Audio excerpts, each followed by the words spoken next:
L'Évangile de John, chapitre 16.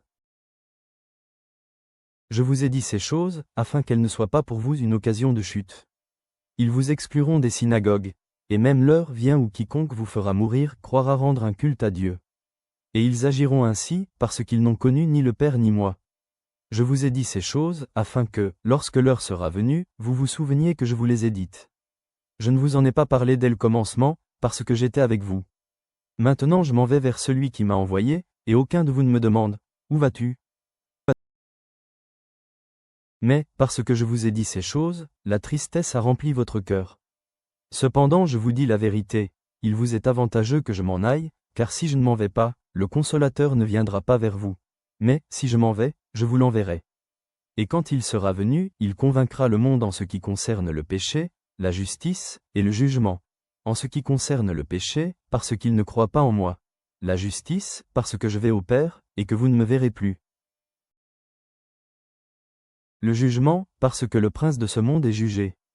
J'ai encore beaucoup de choses à vous dire, mais vous ne pouvez pas les porter maintenant. Quand le Consolateur sera venu, l'Esprit de vérité, il vous conduira dans toute la vérité, car il ne parlera pas de lui-même, mais il dira tout ce qu'il aura entendu, et il vous annoncera les choses à venir. Il me glorifiera, parce qu'il prendra de ce qui est à moi, et vous l'annoncera. Tout ce que le Père a est à moi. C'est pourquoi j'ai dit qu'il prend de ce qui est à moi, et qu'il vous l'annoncera. Encore un peu de temps, et vous ne me verrez plus. Et puis encore un peu de temps, et vous me verrez, parce que je vais au Père. Là-dessus, quelques-uns de ses disciples dirent entre eux, « Que signifie ce qu'il nous dit ? Encore un peu de temps, et vous ne me verrez plus. Et puis encore un peu de temps, et vous me verrez ?» Et, parce que je vais au Père, ils disaient donc, « Que signifie ce qu'il dit ? Encore un peu de temps ?» Nous ne savons de quoi il parle. Jésus connut qu'ils voulaient l'interroger, et il leur dit, « Vous vous questionnez les uns les autres sur ce que j'ai dit. Encore un peu de temps, et vous ne me verrez plus.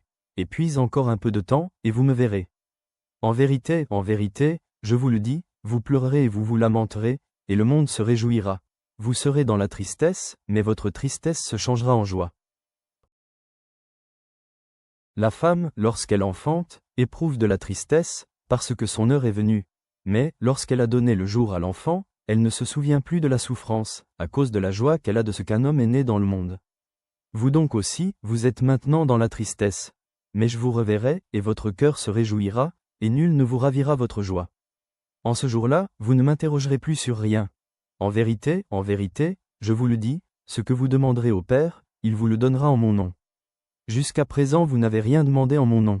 Demandez, et vous recevrez, afin que votre joie soit parfaite. Je vous ai dit ces choses en parabole. L'heure vient où je ne vous parlerai plus en parabole, mais où je vous parlerai ouvertement du Père. En ce jour, vous demanderez en mon nom, et je ne vous dis pas que je prierai le Père pour vous. Car le Père lui-même vous aime, parce que vous m'avez aimé, et que vous avez cru que je suis sorti de Dieu. Je suis sorti du Père, et je suis venu dans le monde. Maintenant je quitte le monde, et je vais au Père. Ses disciples lui dirent, « Voici, maintenant tu parles ouvertement, et tu n'emploies aucune parabole. Maintenant nous savons que tu sais toutes choses, et que tu n'as pas besoin que personne t'interroge. C'est pourquoi nous croyons que tu es sorti de Dieu. » Jésus leur répondit, « Vous croyez maintenant. Voici, l'heure vient, et elle est déjà venue, où vous serez dispersés chacun de son côté, et où vous me laisserez seul. Mais je ne suis pas seul, car le Père est avec moi. Je vous ai dit ces choses, afin que vous ayez la paix en moi. Vous aurez des tribulations dans le monde, mais prenez courage, j'ai vaincu le monde. » Père Céleste, merci d'avoir envoyé le Saint-Esprit pour nous guider vers toute vérité.